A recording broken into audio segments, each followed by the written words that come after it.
All right. Hey, folks. Elliott Shackne here from Orion Strength and the Leaner After 40 community. Welcome to the Leaner After 40 podcast.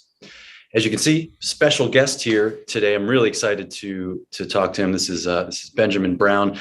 Ben is. I'm going to jump right into it because I'm really excited to chat with him and everyone that is watching and or listening and or watching. This is going to be there's going to be a lot of takeaways from this and some sort of immediate action steps that I think will help a lot of you. And actually, before we begin, if you are watching it live, let me know, or the replay. So you can just let me know in the comments, is it live or replay? Either one is okay with me. We're just glad you're tuning in and hopefully this helps. So let me know either way.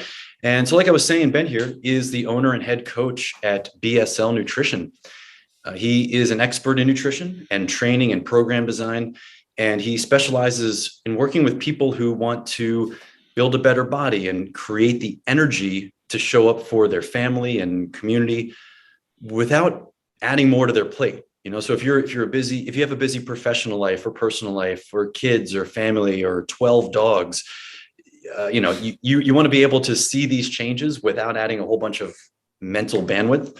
And so if that's you, this is the episode for you to really pay attention to. Ben's unique method, the pure science proven results process, has helped thousands of clients all over the world. Yeah, all over the world. I think you have international clients.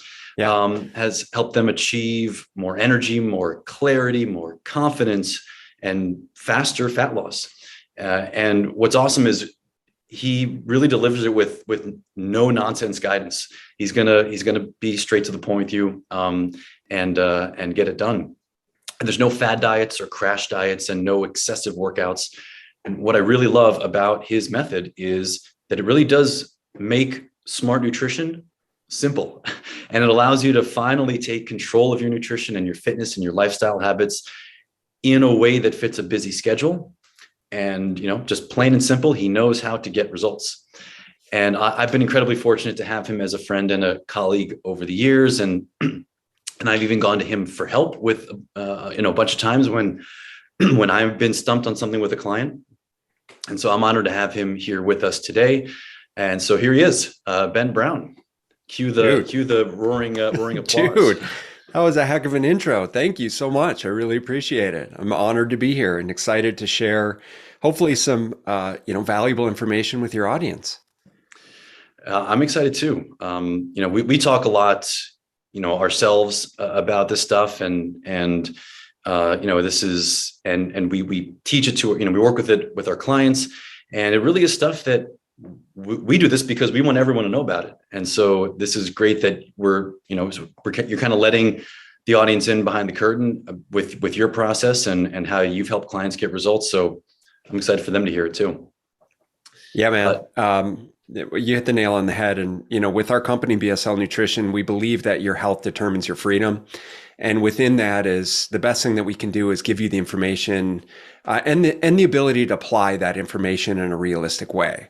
Right. And I think at the end of the day, it's just, listen, there's so much information out there. It's so easy to be overwhelmed. And when you've been doing this as long as you and I have, I think you really get to a point where you understand the things that are going to move the needle, which, by the way, we're going to share with you today, to the degree that we want to make it as simple as possible. And that's why, we have our pure science proven results process. That's why we, part of one of our taglines is to help you make smart nutrition simple. So with that said, yeah, I'm excited, man. Let's dive in. Yeah. So we've, as the title says here, today we're talking about the most common but unknown weight loss obstacles. So these are things that you might not be realizing that you're doing that might be impeding your progress.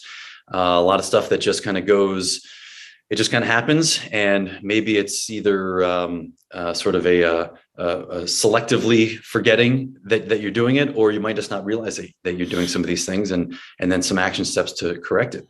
Yeah. So if you had to create a hierarchy for these, what's number one that you want to start off with? Well, you know what? I think it's a great question because I do think that there needs to be some level of a hierarchy of understanding, like how these things become overlooked or relatively unknown when they're so seemingly simple, which you'll soon realize. But I would say underlying all of this is an overly restrictive mindset, right? First and foremost is what happens when the majority of people want to lose weight. Well, we jump onto Mr. Google and or Dr. Google, right? And we look up how to do Whole30 or 75 hard or keto or paleo or whatever. Like we end up feel like we need to do something that invariably ends up feeling overly restrictive, right? It's not to say we don't get progress for a week or 2 weeks or a month or 6 months, but at some point, and you and I have both had the conversation, I'm sure for many of you listening, is you've gone down the road of being quote unquote successful for a period of time with one of these quote unquote fad diets, after which point you just weren't able to continue to maintain the progress that you had made because what happens? Life gets in the way, you travel, kids are out of school, summer break, stressor in the family. These are all the things that we call, life bumps, road bumps, death in the family, a freaking pandemic, who knows, what's going to happen.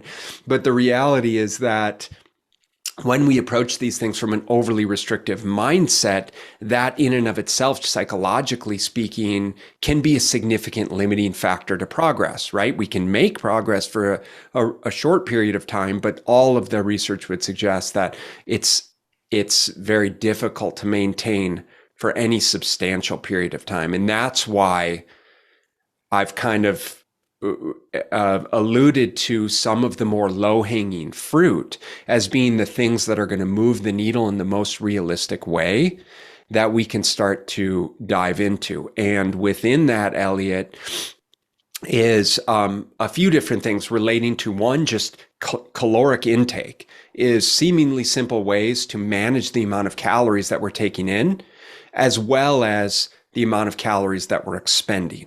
Now, calories aren't the end all be all, but they are an extremely large portion of the weight loss puzzle, right? And I think all of us can agree that if we're not managing our calories to any reasonable degree, we're going to have a very hard time losing weight. That's straight physics, right? And so we need to find ways. That's what every single one of those diets will do for you.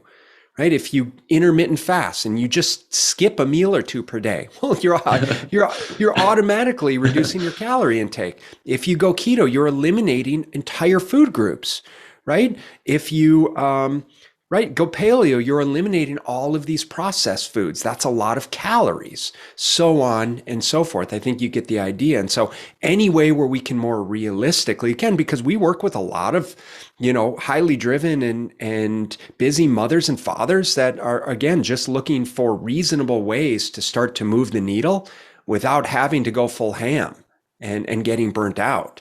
And so, as I said, we've got a number of things that revolve around how to manage your calorie intake, and then certainly kind of revolving around caloric expenditure through movement. Got it. Yeah, that idea about the overly restrictive mindset as sort of the umbrella or I guess that sort of like underscores all this. You mentioned how those examples of those fad diets or whatever potentially or likely at some point stop working. Do you feel like it's also the pressure of being restrictive eventually becomes a negative? And if someone does have any of those road bumps that comes up, then that can actually do way more harm than good.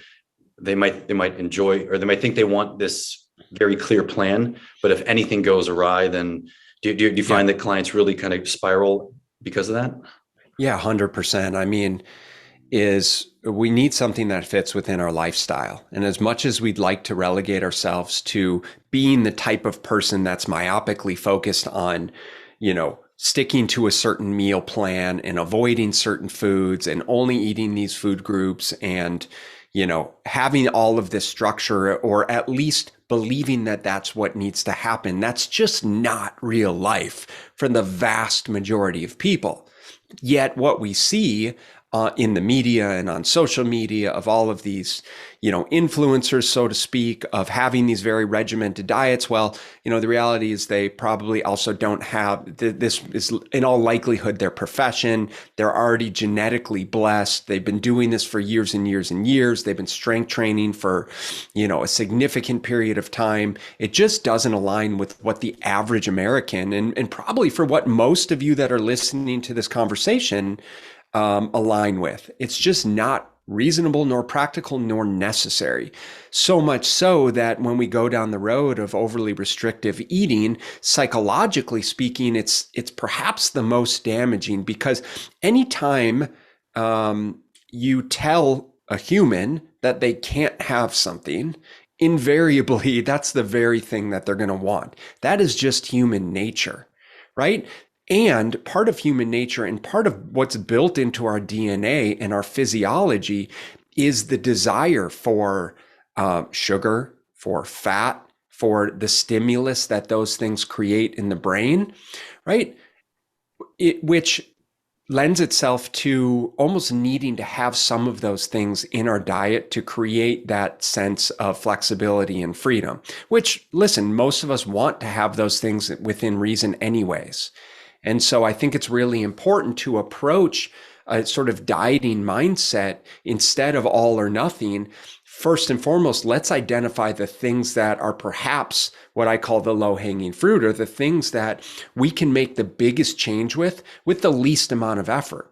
Because then if we can get the needle moving without trying to white knuckle it, well, it's going to drive momentum, it's going to drive motivation, it's going to drive progress, it's going to drive compliance. You're going to be more happy and more likely to continue on that road and start to make better and better decisions. And that's how we start to change someone's habits, behaviors, and skills around how to actually start to eat in a way where they can fuel themselves, over the long term, instead of, oh, I fell off the diet, I failed again, I will, say screw it, or I'll start again Monday, or I'll just start after this vacation, or whatever, all of the things that we've all said to ourselves. Yeah, I love that you brought up that point, because as I'm sure you do as well, I see that a lot where they're in that that mindset of all or nothing. And then, like you mentioned, there's that discrepancy between what's optimal and what's practical for the average person's life. And we do, and it is practical to have these little indulgences here and there, but how do you make that work so that you're not always giving into those indulgences and then not making any progress? Yeah. And like you said, it's not just here are the rules, follow them, but how do you go about building that sustainable system? This, if it was as easy as just following step-by-step rules, then everyone would be doing it. You're right. And so, which is why I love the approach that you take, which is, working with people as people, and everyone has their individual set of circumstances going on. And how do you work with this person, this N of one, with what they have going on, and develop these eventually, unconscious, competent habits for them for the rest of their lives. Yeah.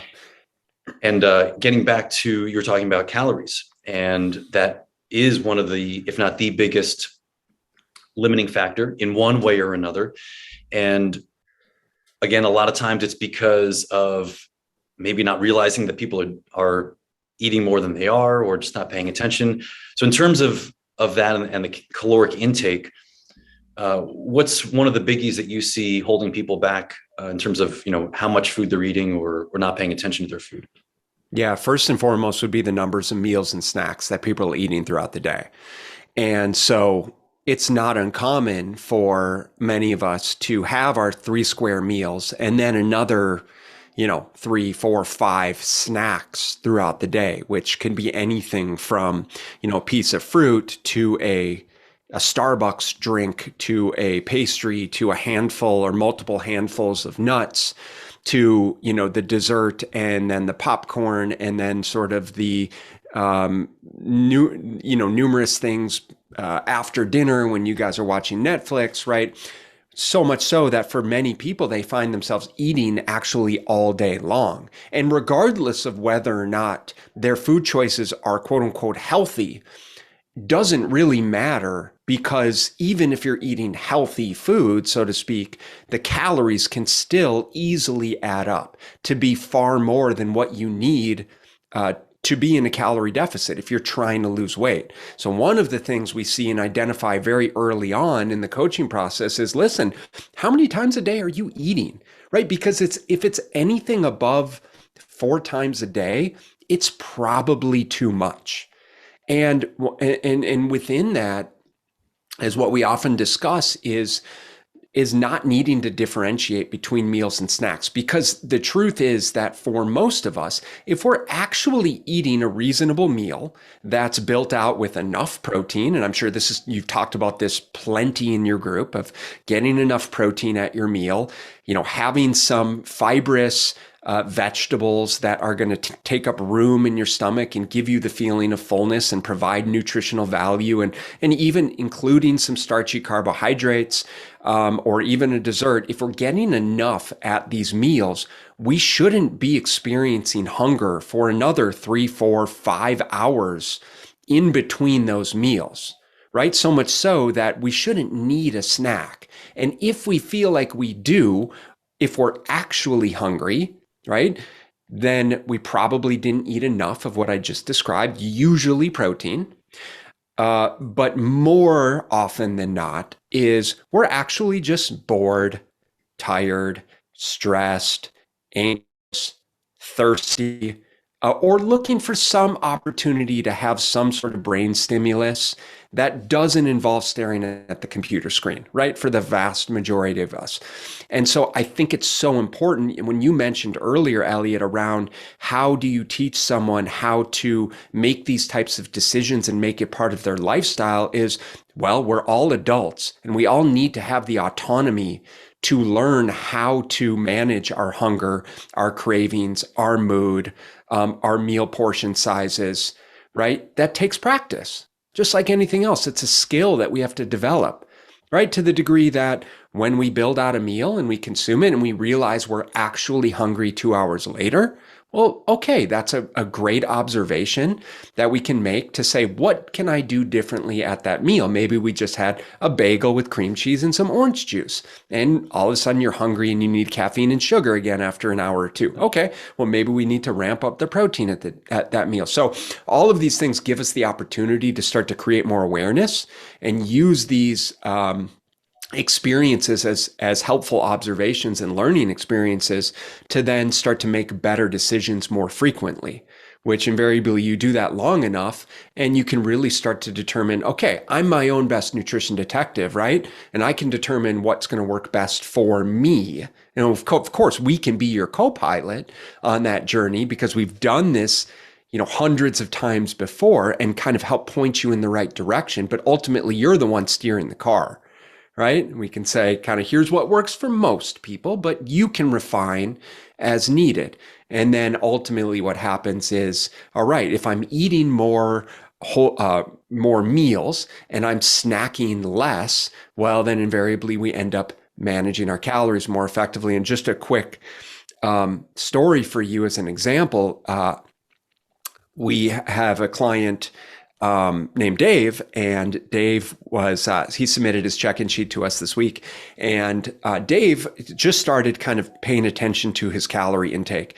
And Dave realized that when he was sitting at his desk, he's an accountant, and when he's sitting at his desk, Dave was eating upwards of 1,000 calories of peanut M&Ms throughout the day.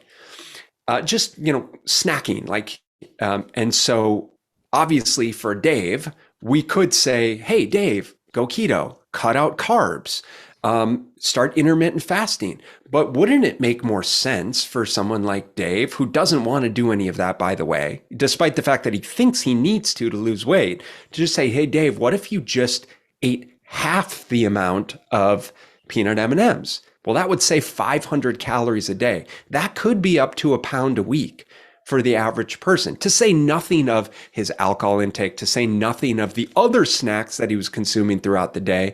What if we said, switch from peanut M&Ms to almonds, switch to just a piece of fruit, right? There's just a number of things that we could do instead. But the point within this is, I think it's so important for people to pay attention to, listen, what are you eating in between your meals? If you're eating things in between your meals, why are you eating them? And how do you think those calories are adding up, right? And what can you do to start to build out your meals in such a way that you are actually satisfied from meal to meal, and you're actually getting comfortable with being hungry? And this is kind of a conversation probably for a different time, but actually experiencing a little bit of hunger leading up to your next meal, because that's a very good sign that your hormones are functioning the way that they should, especially your fat loss hormones. We all should be getting more comfortable with being hungry to some degree in between meals, especially if we want to lose body fat. Gold. There are so much gold in there that I think everyone should, if you're watching the replay, pause it, go back and re-listen to that whole segment that you just described. And I really couldn't have said it better myself. I love the ideas of that snacks. I also, and my clients have heard me say this, I don't like the word snack because it implies, quote, snack food, like whether it's a prepackaged something or a handful of something or whatever. And it's usually processed, usually junk. Right. And snacks are just small meals. Yes. And a meal should, like you said, hold you over for at least a few hours. And if it's not, then something needs to change. And then building on that, again, I love how you put it, how it's important to make that observation. If you notice that you're hungry, great observation to make. And then that will allow that adjustment to happen in the future to improve things. The phrase that I've used that people have heard me say is information, not failure. So it doesn't mean that anything, you didn't fail. It doesn't mean anything went wrong. But now we have this information to see, okay, well, you did this and this happened. Okay, now what should we do? That's ultimately the best thing that we can do, because that's empowering you to take ownership over your nutrition decisions, which is the only way that you're going to be successful long-term, by the way. Regardless of whether or not you're tracking your calories or following your macros or following a meal plan, doesn't really matter. The people that are most successful are the ones that have practiced enough and developed the skills to consistently make decisions that work for them and their lifestyle. And just like anything else that we have to get good at, we have to practice it. And I think that's really one of the hardest things about our nutrition is we just want someone to tell us what to do. We just want to follow the diet and have success, and no one wants to put in the work. And unfortunately, it's the only way. It's the only way that you're going to learn how to do it long term so that you never have to diet again. Yeah, this analogy, as you know, I love analogies, and this just came to mind as you were talking about that idea of building momentum and learning that process. It reminds me a lot of playing music. The sheet music is there. If you want to know how to play a song, the sheet music is right there. Right. But if you never learn how to read sheet music or play the piano or anything like that, it's going to be a foreign language to you and nothing's going to happen. And if you start with those baby steps, learn the fingering, learn what the notes on the staff mean, those small steps, and develop those skills, build that momentum like you were talking about. It has to start with those steps that are achievable, build that momentum, build that confidence so that it can start to get more and more complex. And then before you know it, it's just happening. Fundamentals, man. It's just like anything else, fundamentals, music, sports, any skill development is predicated on building the fundamentals. And that's what the process is necessary to do, in terms of building out your meals and learning how you feel based on certain foods and what works well for you and what doesn't. For sure. And so still kind of along that lines of potentially over consuming calories. We got the snacking. What's another one that would be sort of the top of your list in terms of what people might be mindlessly doing throughout the day that might contribute to overeating? So the next thing is along the lines of snacking, but it's what we call bites, sips, and tastes. And so this is like, listen, it's it's seemingly non-invasive, but can create quite a bit of caloric damage. And so this is sort of the opportunity where, you're out to eat with your family and the kids get the chicken tenders and fries and they leave half of their plate, and you are the person that grew up in the clean your plate club, based on your parents. And so invariably, what do you end up doing? You feel bad and you end up clearing their plates for them and eating an entirely separate meal, basically the equivalent of an entirely separate meal. So if you are the type of person to find yourself, we have a lot of clients who love to cook. And they have observed that they find themselves, and I'd probably be included in this, but between the time that they start cooking dinner and it ends up being, a glass of wine, and then they're kind of noshing on the foods that they're making throughout the dinner preparation process, but then also sitting down to an entire meal with their family.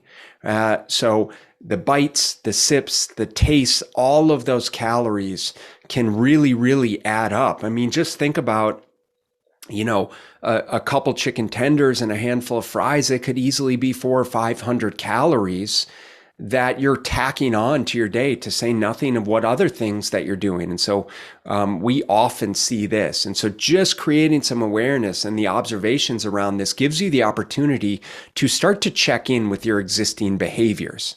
Again, is we have to create more awareness. And so what are the things that you're currently doing? It doesn't make you a bad person. We all do this, right? But if we're not identifying the response to some of these triggers, whether it's just the kids' plates, whether it's, ordering too much at dinner, whether it's every time we walk by the pantry, we grab a handful, whether it's just having a couple sips of the kids' drinks here and there, so on and so forth.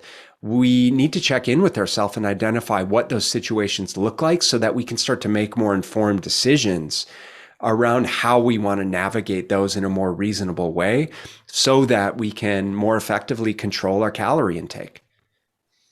Yeah, for sure. The bites, sips, and tastes. It's sort of like the Costco sample issue. Yeah. Like one bite of corn dog at Costco is probably not going to do anything, but then you go around to all the different food samples while you're in Costco, and before you know, you've had a whole meal of, fish sticks and corn dogs. Absolutely.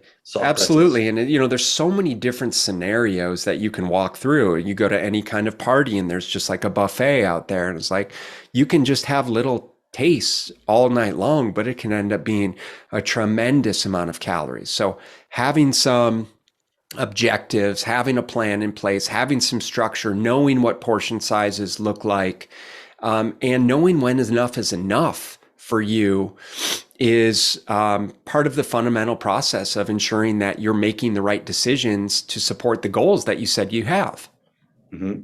And so what's like if someone's listening to this and they're realizing, okay, well, you're right. That's exactly what I do. Do you have any, one or two strategies that you found successful to at least start that process of being more accountable to their habits? Yeah, literally take a notepad and keep it with you for a couple days and actually write down, or just do it on the notes on your phone, but commit to actually writing down everything that you put in your mouth and when, or ask your significant other to tell you, to tell you kind of what they've observed, but you have to promise not to get mad at them when they tell you the honest truth of how often you are taking bites, sips, and tastes of all of the different things in the house or whenever you're outside of the house, so that you can actually acknowledge, okay, I don't like hearing this, but this is what I'm actually doing.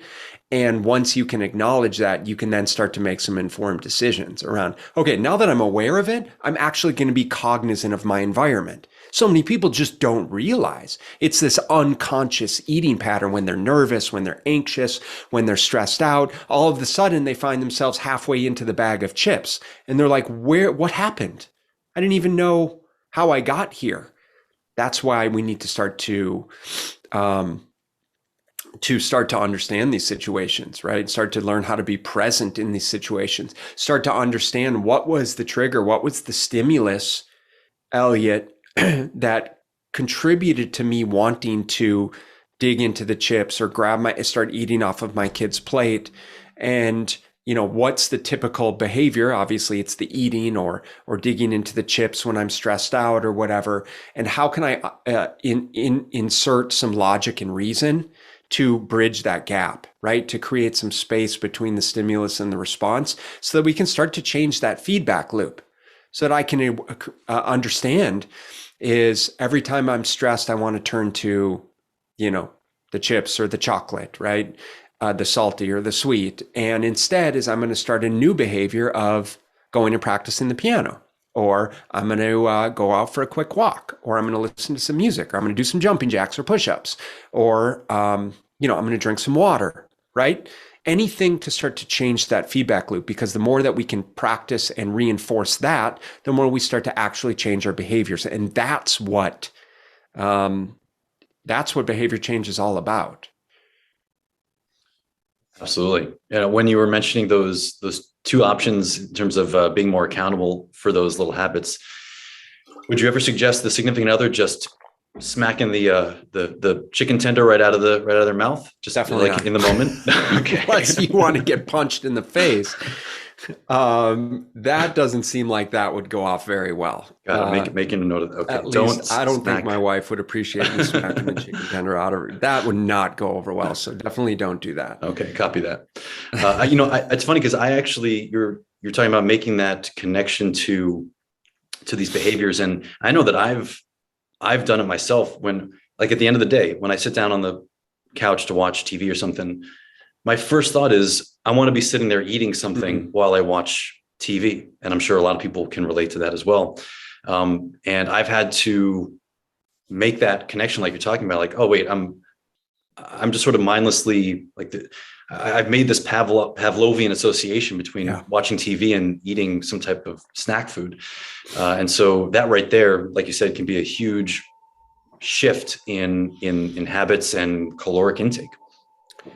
Yeah, dude, that's it. It's all just reinforced behaviors we may not realize that we've been doing or gotten into the routine of. And so it's really not that difficult to start to change those patterns, but it does take awareness and making a concerted effort, obviously, to start to make some change. Sure.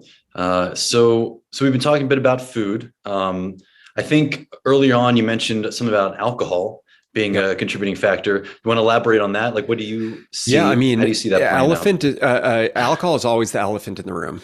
I would say, a pretty significant percentage of the time is alcohol is one of those major contributors to excessive calorie intake. And it's not even so much. It's like, listen, without getting too far into the weeds of why alcohol is a quote unquote toxin and blah, blah, blah, is listen, the body just does not respond well to alcohol. But one of the main problems as it pertains to fat loss is, it's a lot of calories, depending on what we're drinking. And so that's one thing, but it also really lowers our inhibitions to the degree that it makes ordering or serving up another drink that much easier.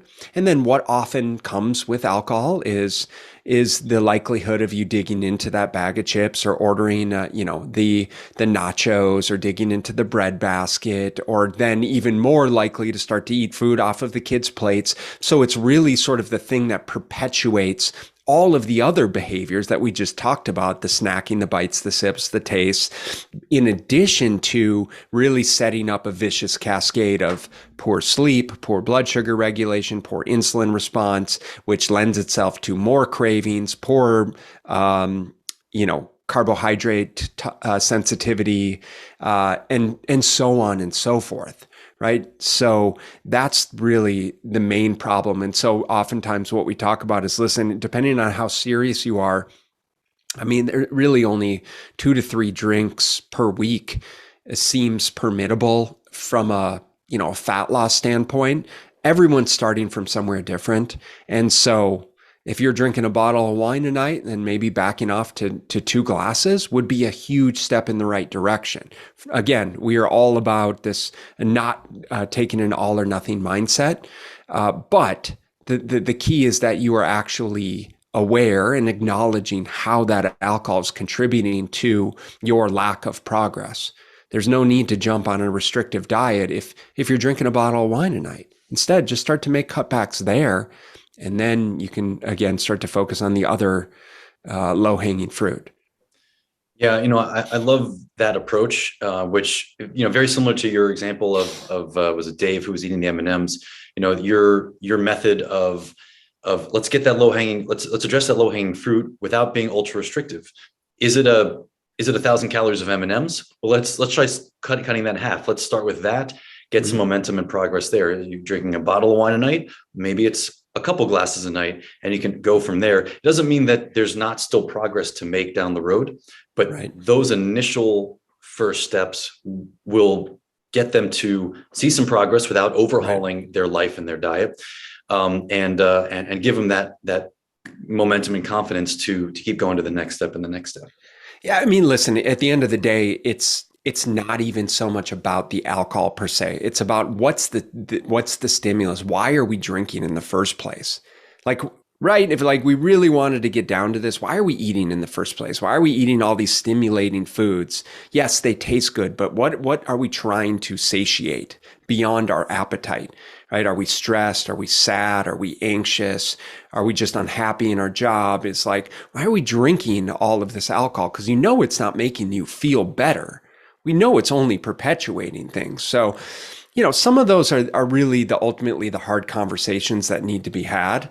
But I think that's really kind of underlying everything is theoretically it's just about reducing our calorie intake, but so much of what we eat and drink is predicated on our social support system, on our lifestyle, on our stressors, on, our experiences, on our community, in our environment. And so those are the things that we really need to start to address if we're serious about making lifelong changes.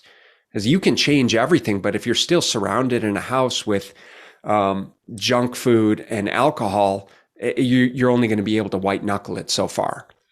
Mm-hmm. Absolutely. And this again gets back to that idea of it's one thing to have a plan written out for you, but it's another thing to work with someone that will help you through that, and that's what I have always respected about your approach and the way you work with your clients is exactly what we just described.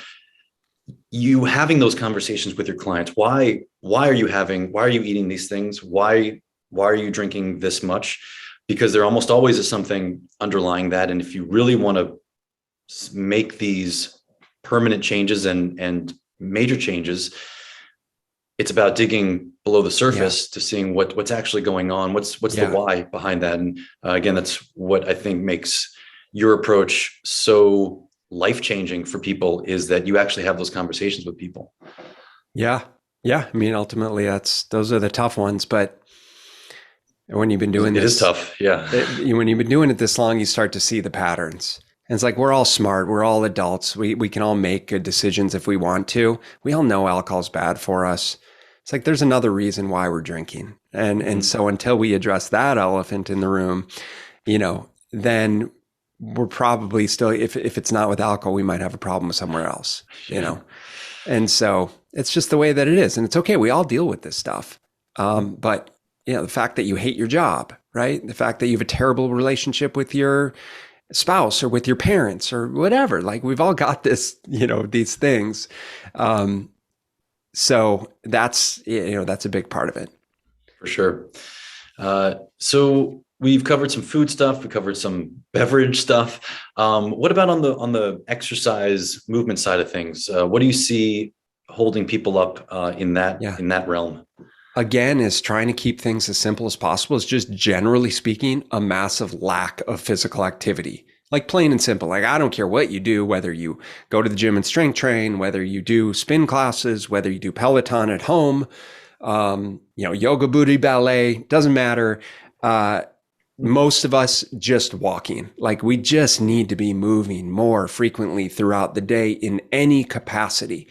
And if you currently strength train and maybe you train, for a lot of us like fit pros, right? We'll train for 5 days a week for 45 to 60 minutes and train intensely, but then it's not uncommon for us to be sitting like the rest of the day, right? So even for us, it's just not enough movement relative to what humans are kind of capable and meant to do, biomechanically and physiologically, and then all of the benefits that come from just moving enough, right? Better, cardiovascular endurance and aerobic capacity and blood sugar regulation and mitochondrial function and energy and stress management and parasympathetic nervous system activation. And the list goes on and on and on. So much so that I think it's really easy for us to kind of say, okay, well, you're only moving like 2,000 steps a day or 3,000, and let's just bump it up to 5 or 6, which, by the way, is a great first step, no pun intended. But, really it needs to be something that's just integrated into our lifestyles. So figuring out what level of and what type of movement that you enjoy that you can do daily. And it's seemingly difficult for a lot of people, especially now, winter, like up north. And you and I wouldn't know this, but, like New York, they just got hit with, sub-freezing weather, and it sounds awful, but, they're not making concerted efforts to get outside and walk. But most of us need to move a lot more. It's very clear the benefits of just moving in any capacity. Mm-hmm. Yeah, completely agree. Speaking of steps, how do you typically like to use that step count with clients to kind of give them a gauge of if they're moving enough or not enough? How do you like to use that? We like to go with the 10,000 steps a day. I think it's just a good enough kind of general guideline, whether it's completely arbitrary or not. Again, I think it depends on where someone's starting. But what we've observed is that for most people, it ends up being around an hour of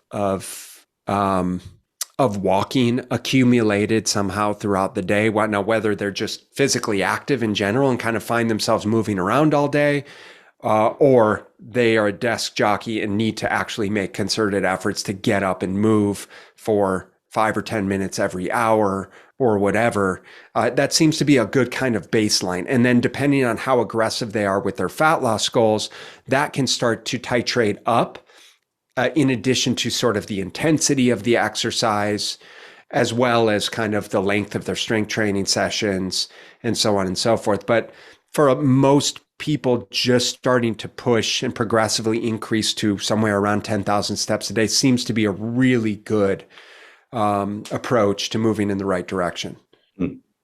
For sure. Yeah. That's about the ballpark that I tell my clients as well. And, I think that concept, that idea of moving more just in general is just, it's not valued enough. People think, well, I'm going to the gym 5, 6, whatever, 7 times a week, getting a lot of exercise. Well, yeah, I mean, that might be scheduled into your day every day. But then, like you said, what are you doing the rest of the day? And because all that stuff plays a big role in how well your body is working. Yeah. If we were to just sort of one of the things I like to do is just kind of bring this together. But if we were to kind of overview what we talked about is sort of sticking to 3 to 4 meals per day.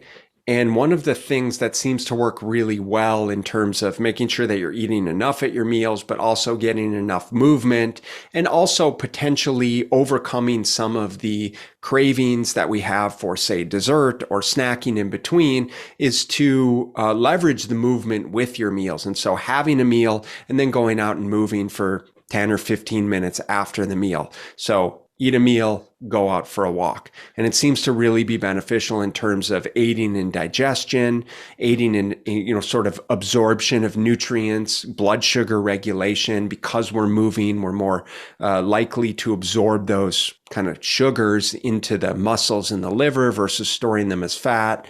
It's obviously great just for mindset and stress management. And so obviously most of us eat at least 3 times a day. If we can compound or stack these habits of having a meal with moving for 15 minutes, well, then we've kind of significantly increased the probability that we're going to be successful, not only sticking to our meals, minimizing our snacks, but also increasing our physical activity levels, and then creating more clarity around kind of how we feel in between those meals in conjunction with the exercise. There you go. That's the way to do it.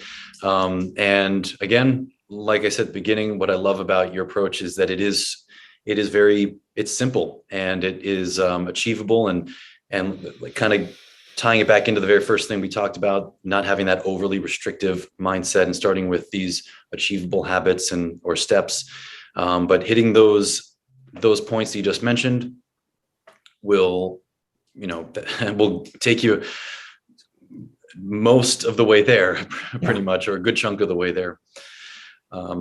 So I think we covered a lot of gems there on the food side, the drink side, and movement side. Any last closing thoughts that you have before we sign off? No, I mean, I think we covered everything. We covered a lot, obviously. And so I think the best thing that people can do is just take a hard look. Listen, again, is kind of ask some tough questions. This is seemingly simple stuff, right? We call it low-hanging fruit for a reason, yet time and again, these are the things that we see with clients that don't necessitate these overly restrictive diets. So we firmly believe that, it's kind of our job to help you change your belief system around what it means to be healthy. And in this particular case, it's removing ourselves from this all or nothing mindset, this perfectionist mindset, this overly restrictive dieting mindset, and instead taking a step back to what's going to be reasonable for you and your lifestyle, and giving yourself really enough time and permission to make the changes that are necessary, which requires a tremendous amount of responsibility, of autonomy, and of hard work, of actually putting in the work to observe, what you're currently doing instead of trying to just align with some arbitrary diet plan, right? And so I would challenge everyone listening here to take a good hard look at their existing routines and see if they can identify 2 or 3 areas of seemingly low-hanging fruit that they can start to make progress on, and very simply identify 1 or 2 things, set a realistic action plan for that week. And maybe it's just cutting your alcohol intake in half and putting it on the calendar, and just check off the days that you're successful and create some accountability around it and build some compliance around it. And that way you can start to gain some momentum like we talked about. And so hopefully that was helpful. And yeah, man, thank you so much for having me. Absolutely. There's some perfect action steps for people to finish on. So if any of this resonated with the folks listening, how can they get in touch with you and find you to maybe talk to you more about this and get some help? Yeah, sure. So they can check us out at our website. It's bslnutrition.com. We have a Facebook group called Smart Nutrition Made Simple Community, and I'll send you the links for those. And they can also check out our podcast, the Smart Nutrition Made Simple Show. So happy to have a conversation with anyone. We have I was going to mention, we have a free Fix My Diet assessment. I'll send you the link to that. You can probably post it in the comments here. Mm-hmm. We have a free Fix My Diet assessment. So what we've put together is basically a nutrition, fitness, and a very brief fitness, nutrition, and lifestyle assessment. It takes 5 minutes to complete. That will kind of give us a good overview of what could potentially be some of your low-hanging fruit that we can jump on a call and have a conversation around, and hopefully that we can provide some action steps around. There's certainly no commitment involved. It's a perfectly free consult, but should you decide that you want the opportunity to work with us, then that's definitely something that we can suggest should the program feel like the right fit for you.